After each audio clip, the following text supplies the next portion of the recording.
Welcome to the Healers Café, the #1 show for medical practitioners and holistic healers to have heart-to-heart conversations about their day-to-day lives while sharing their expertise for improving your health and wellness.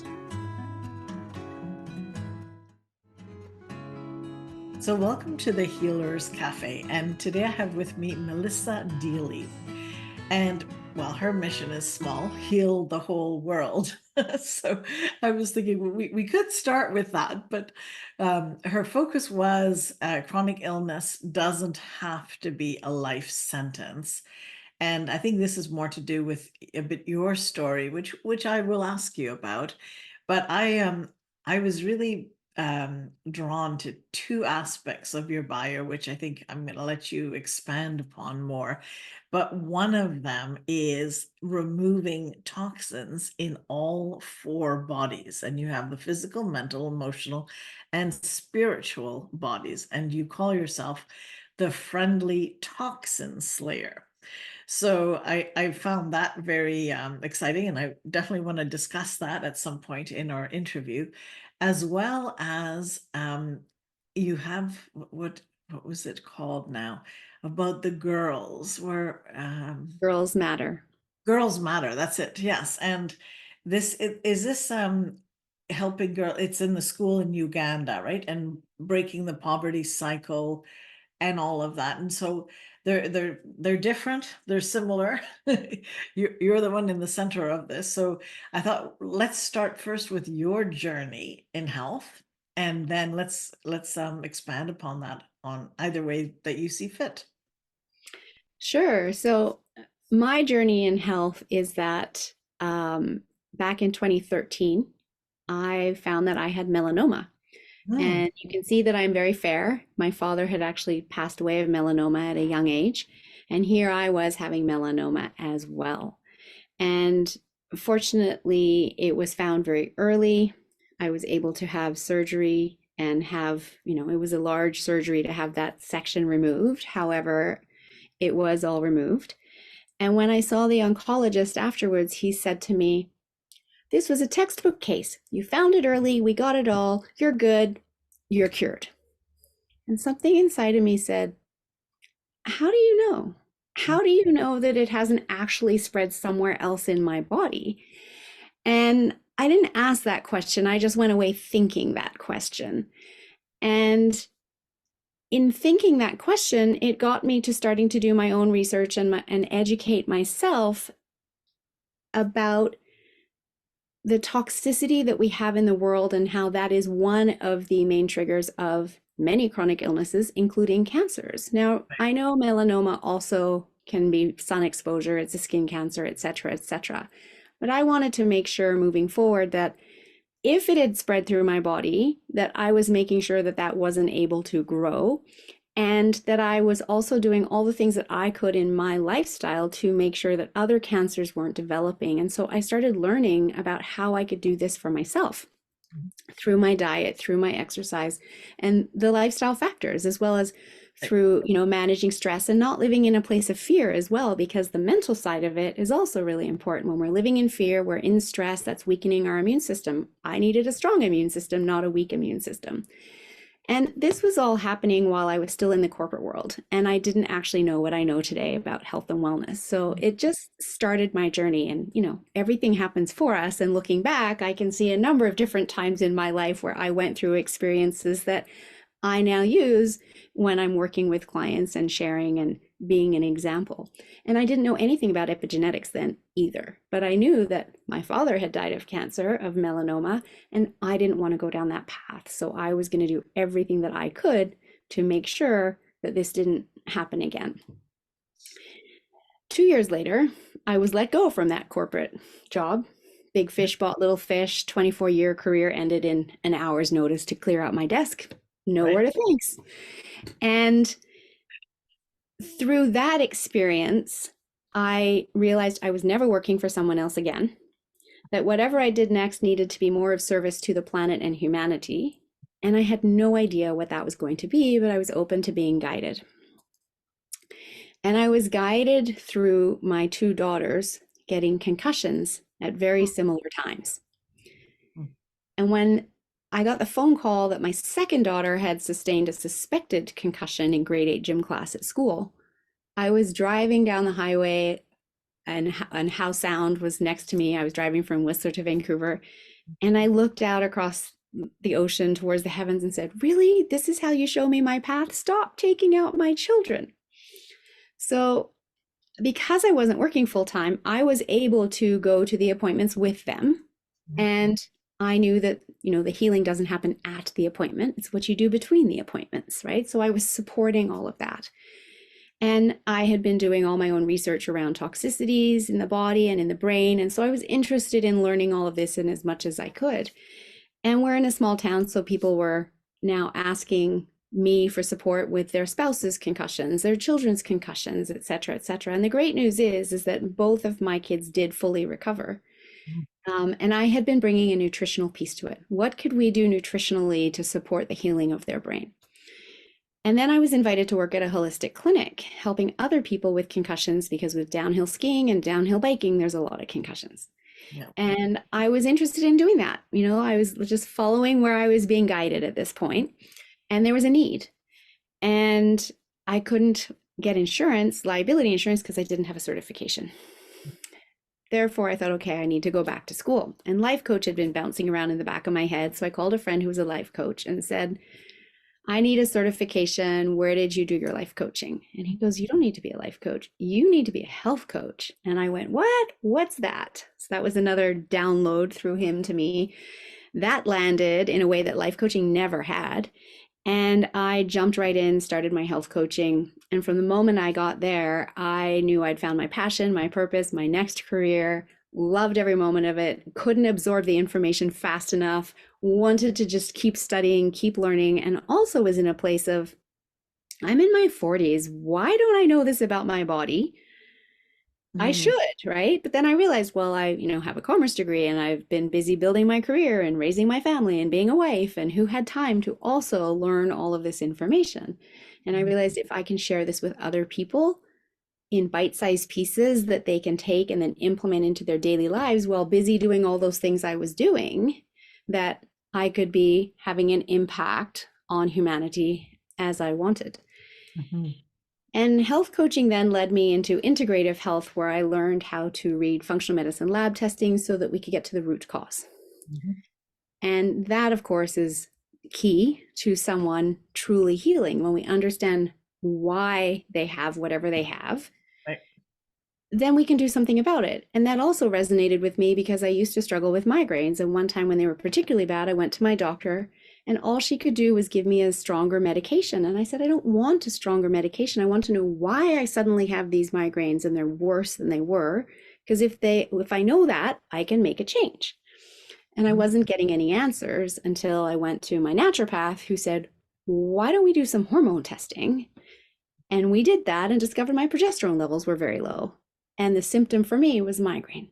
So then she gave me this, vial tonic that I had to drink, for a teaspoon of it for a week for 2 months and of my cycle, and my migraines went away. So I'm very much about understanding the why. So this work continued to resonate with me.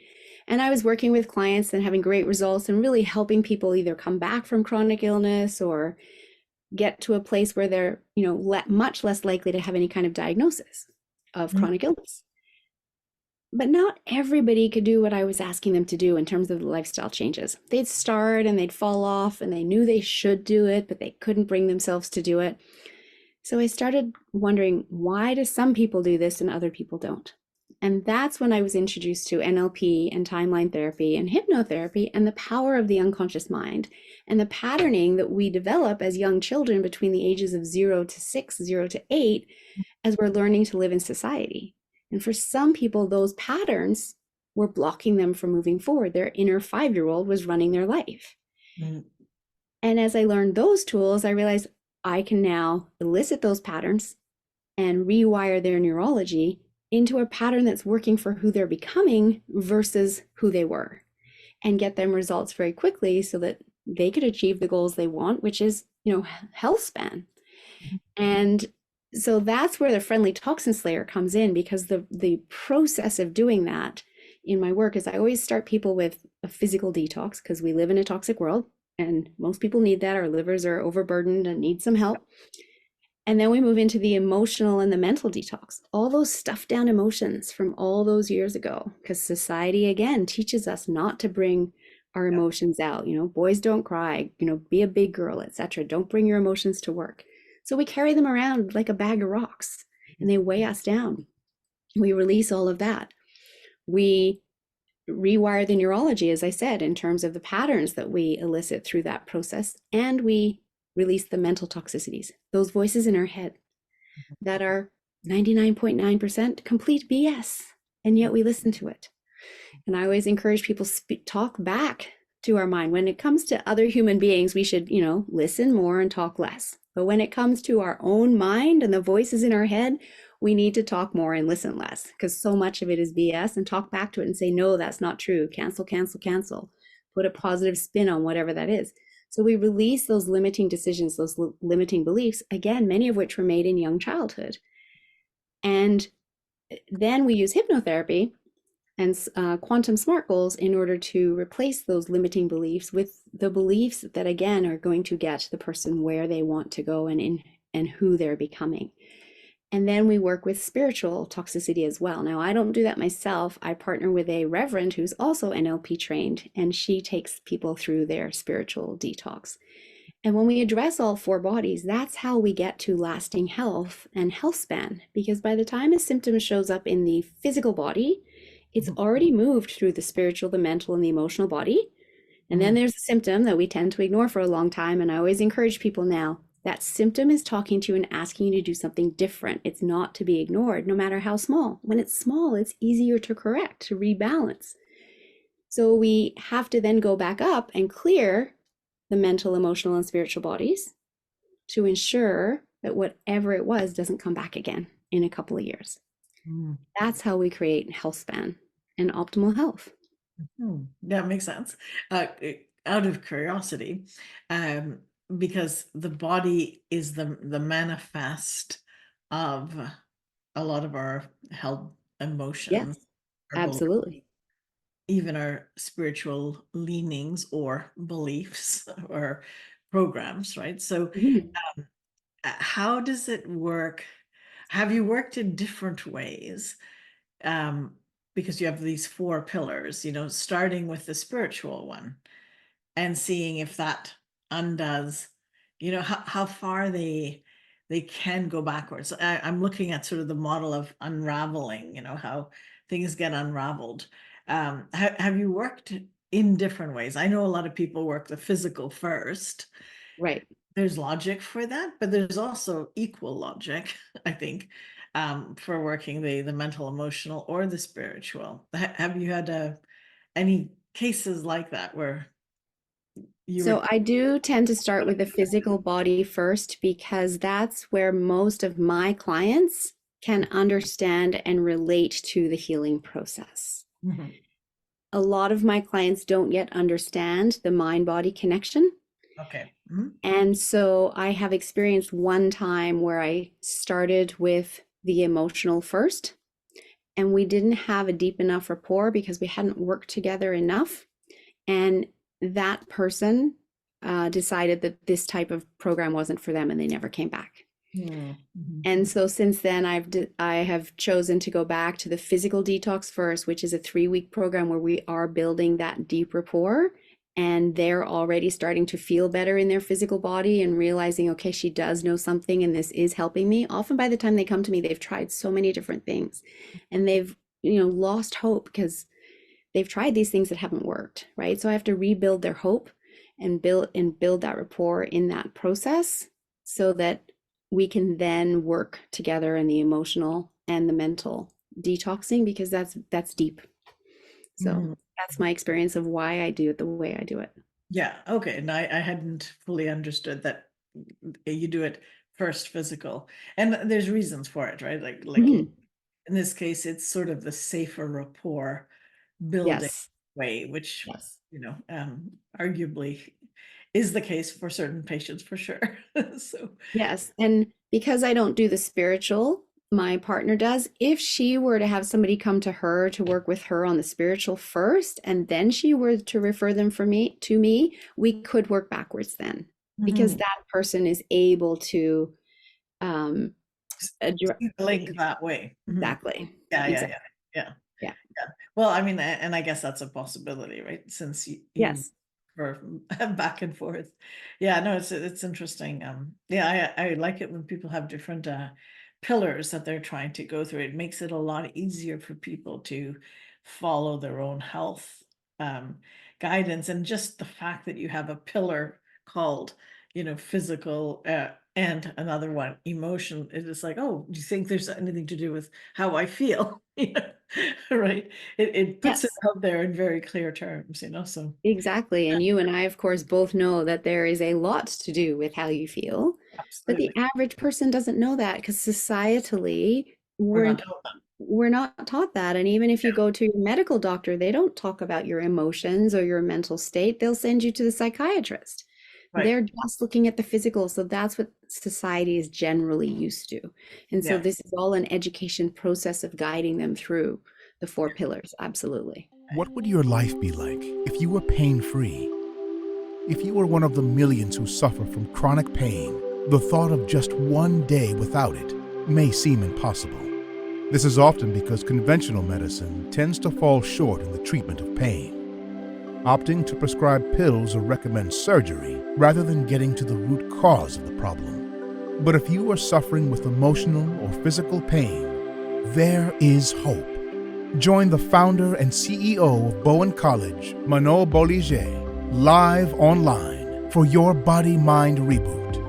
Learn how to listen to your symptoms and get to the root cause of your pain. Plus, be trained in basic Bowen therapy moves so that you can reboot your body for optimal health. You don't have to live in pain. You can heal. Stop the pain pill cycle by visiting www.yourbodymindreboot.com to learn more and to register.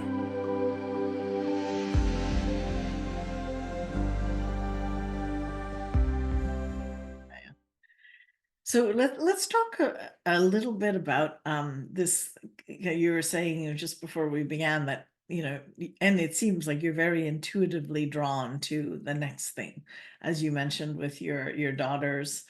And Hmm. suddenly this is what happened, and then off we go, and now we have these four pillars. There's a kind of a new pull a little bit towards the issue with the girls. Do you want to maybe educate us a little bit on that? And yeah, and what is happening there for you?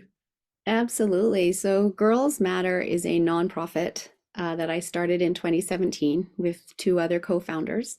I have been a girl guide leader in the US, it's Girl Scouts for any US listeners, for 20 years. And back in 2013, I took my girls to a documentary called Girls Rising on International Day of the Woman. And it was a documentary all about girls being denied the right to go to school simply because they were a girl.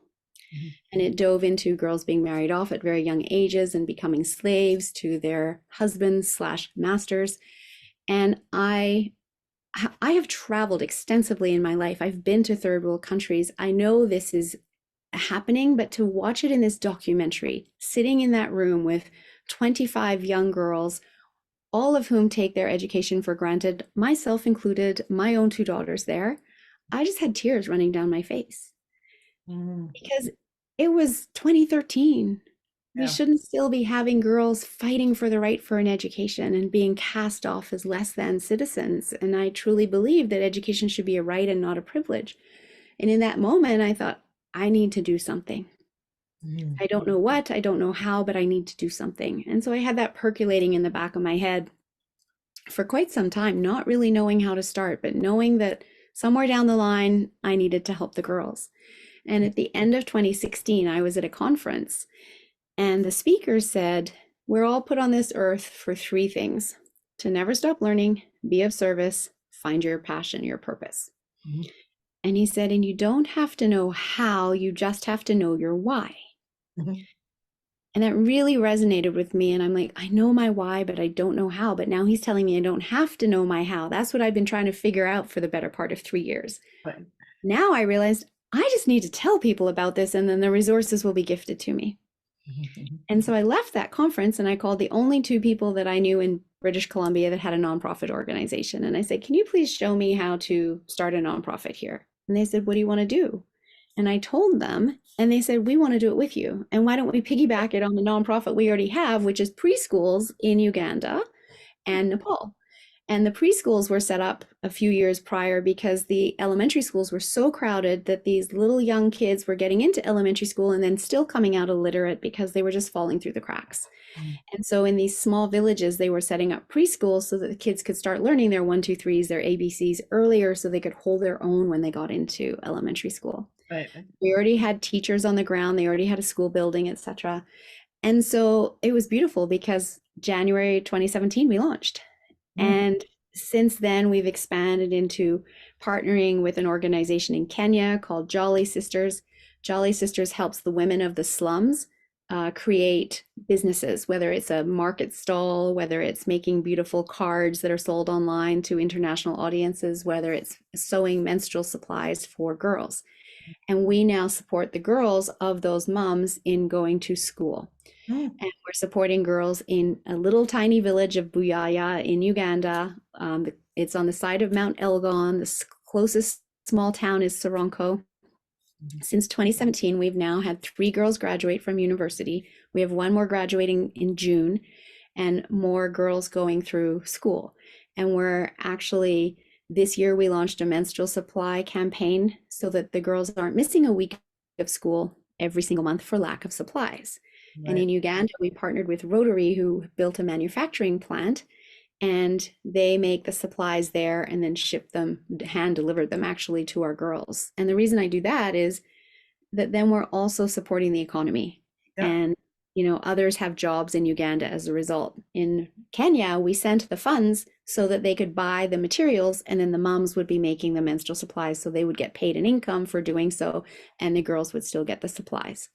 And now, because of these graduates, we're moving into microfinancing. The girls are wanting, a couple of the girls are wanting to start businesses.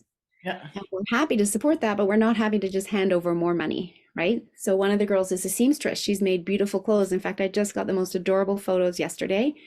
The kids that were graduating from preschool all now have caps and gowns because she made them for them. And it was so cute. And they'll be able to use those year after year, right? But because she's finished school, she doesn't have access to a sewing machine anymore, but she makes beautiful clothing, beautiful bags. She can earn a living and make a really good living from what she can make if she had a sewing machine. Right. So we are not going to just give her the money for a sewing machine. We're going to loan her the money for a sewing machine once she writes us a business plan. And we've sent her a fillable booklet. We partnered with a business coach who made his booklet that he uses with his clients. He totally put Girls Matter logo on it and branded it for us. We've sent that over so the 2 girls that are asking for money for businesses can learn how to write a business plan and following the booklet, and then send that to us to approve so that we can provide the funding. That funding will then, when it's repaid, go back towards another girl's education. So we've really grown, particularly this year. I have a great board of directors that are very supportive, and this work is really powerful. We're going to now be putting on an event in March of 2024 on March 8th, the International Day of the Girl, as a fundraising event, and just bringing this message to the world, because those of us sitting here in North America, most people do not realize that the girls in Africa don't have menstrual supplies, which means for 1 week of every month of every year, for about 40 years of their life, they stay home. We've just all gone through a pandemic where we had to isolate and stay home, supposedly, right? And nobody liked that. But this is their reality for 1 week of every month. Yeah. And we just don't think that they don't have it. But for $10 donation, you can supply a girl with washable, reusable pads that will last her a year. And what's $10 to somebody in North America? For most people, it's giving up 1.5 Starbucks drinks a month. right? Mm. So we have our donation website, it's girlsmatter.ca. And this year, too, wonderful news is the CRA, Canada Revenue Agency, changed their laws such that we as a nonprofit can now provide tax receipts. So Mm. we work through a company called GiveWise, and they monitor our transactions back and forth and make sure we follow all the CRA rules in order to be able to give tax receipts. But you instantaneously get that when you donate on our website. Wow. So you get to, use that at the end of the year when you submit your taxes. And meanwhile, our mission is literally to stop teenage marriages, which stops teenage pregnancies, and give the girls a leg to stand on and break the poverty cycle, one girl, one family, one village at a time. Mm. Wow. Quite amazing. Yeah, I can see the draw for that too, right? It's like, but they all come together because first you have to be able to deal with the basic things of our health cycles, and Yes. provide for that.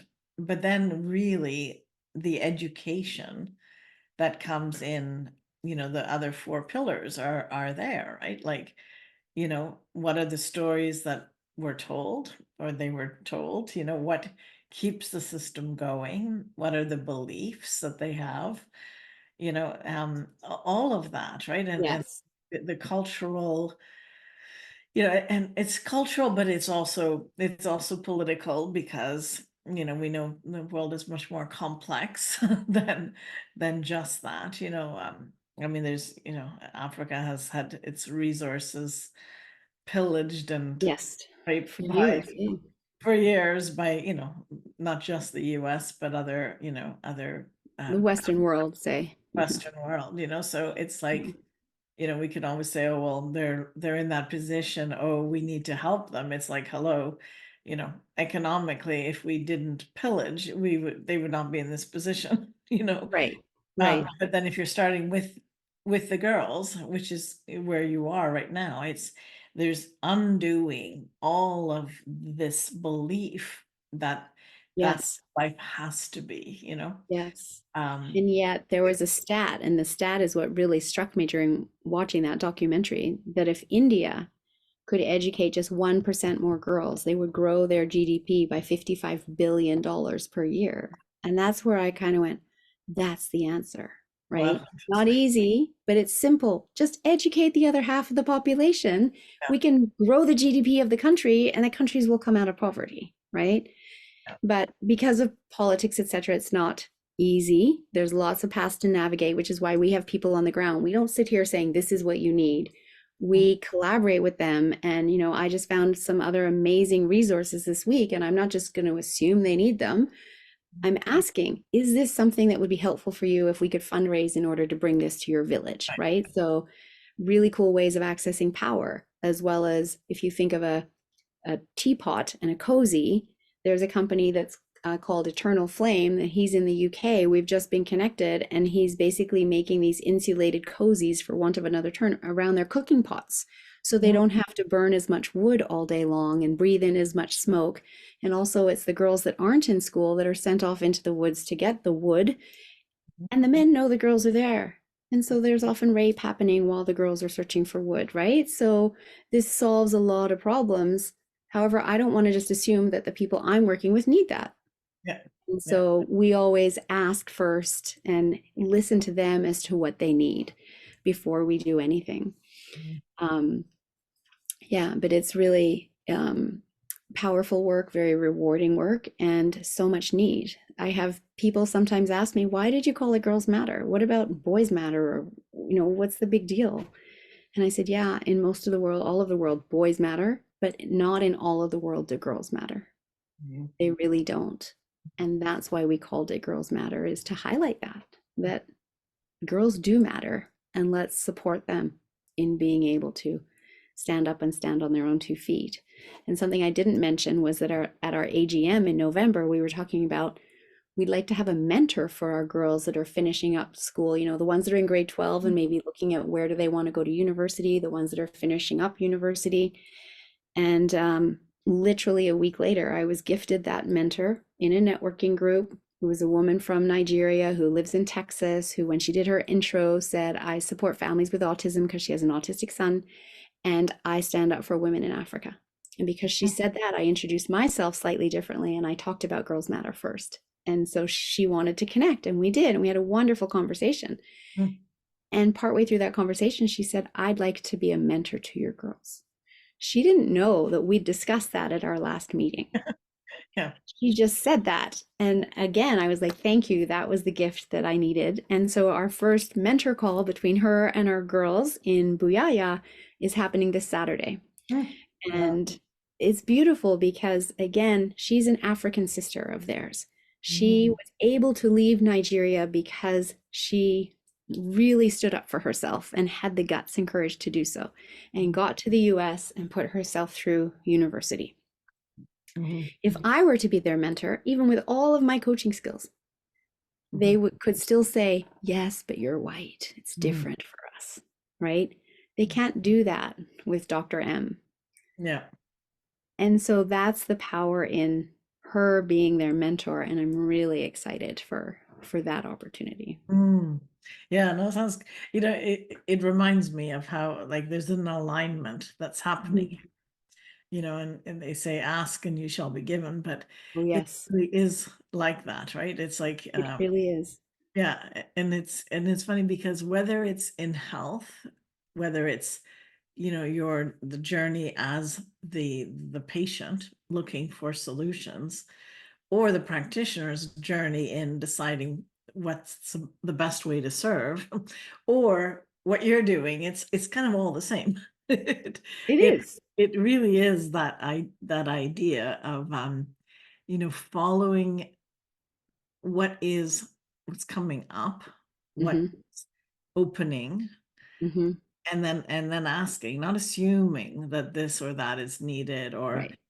just staying very present to the needs that are real, and to the vision that comes, right? And people show up. It's quite amazing. It's a beautiful story. I mean, story, it's a true reality, but I can see it woven like a story in the And story.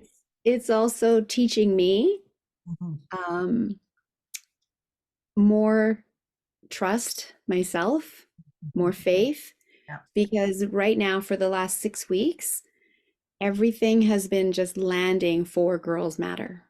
Mm. On the Mhm. flip side, nothing much is landing in my business. And it's the end of the year, and it's normally the time of year that everybody wants to get on their health journey and they're signing up for my programs, and that's not happening. Yeah. And so while it's hard to be like, okay, where's my income coming from? I can't help but follow this path of what's being gifted to me with Girls Matter, just all of these opportunities, all of these people I'm connecting with, and the collaborations that are going to happen out of it, because I can clearly see that's where my focus is meant to be right now. Mhm. Mhm. And they're making sure, the heavens above are making sure I focus there right now by shutting down the other side. Yeah. Well, I think that is when they say, waking up to the new world. And Yeah. I don't mean Klaus Schwab's new world. The No, new world order. I mean the new world that we're all, where co-creating. he will go down. Exactly. And where people will be held accountable Yes. um, for the crimes they have done, but our role is really to follow the heart and Hmm. trust the Hmm. plan. Yes. Which is, we're all part of the plan, right? We're all part Right. of what has to be created is created by creating it. It's like there's no way Yes. around it, right? You Exactly. got to do it to do it. There's no shortcuts. But I think this is the way into, and yes, money has been such a huge part of how we've been educated, how things happen. And I think that might change. We might see things very differently um, when that becomes, or at Hmm. least part of the systems end up falling or failing, you Yes. because everything has an end. Exactly. And so what is being birthed Yes. looks really beautiful, really, really beautiful. Yeah. And I'm just, I feel so fulfilled in my peace in what this is and in showing up in my light every single day in order to keep moving forward in a place of positivity. Mm. Well, thank you so much for sharing your passion and your journey with us. Thank you. It's my pleasure. Thank you for having me here on the show. Thank you for joining us at the Healers Café. If you haven't already done so, please like, comment, and subscribe with notifications on, as I post a new podcast every Wednesday with tons of useful information and tips for natural healing that you won't want to miss.